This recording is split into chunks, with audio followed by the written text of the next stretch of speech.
I want to leave you with a call to action in my 1 minute left. There are 3 things that must be done.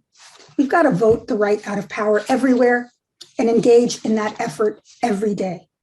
Every one of us has to engage in defeating the right wing culturally and politically. Second, we've got to be bolder.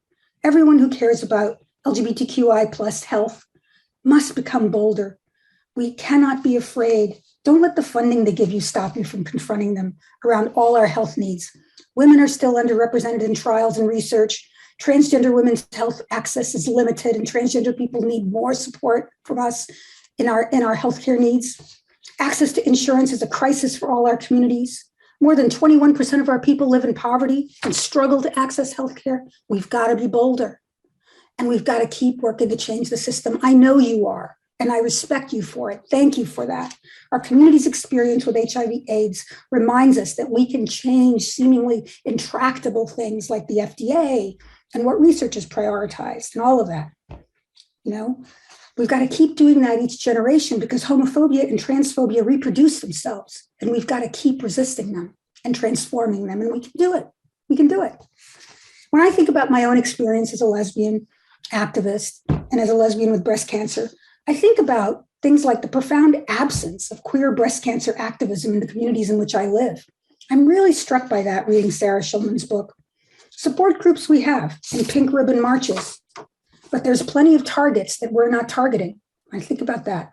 You know, I realize I know more about HIV than I do about the etiology of the kind of breast cancer I have. Why is that? What's wrong with me?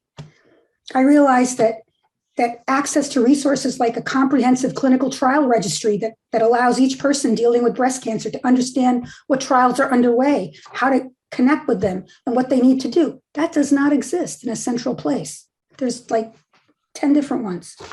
Campaigns trying to increase access to care for Black women and other people with breast cancer are not being led by queer activists that I know of in the queer movement. I think they're being led by reproductive health and reproductive justice advocates. What are we doing about the horror that we still call insurance in this country? Sometimes the massive nature of these problems leaves me overwhelmed, and I think about whether I have the energy to still drive for change. Let me tell you, after 43 years in these fights, I got to be honest with you and say sometimes I don't, but I remember what keeps me and each of us going. 2 of the most powerful and massively energizing forces in the world. You know what they are? Love and action. Motivated by the love we feel for each other, we have remade the world. And we have done so through taking action. I'm reminded of the poet June Jordan in her poem, For South African Women, written more than 25 years ago. She said, some words that define our movement for us, quote, "A moving force, irreversible as light years, traveling to the open eye."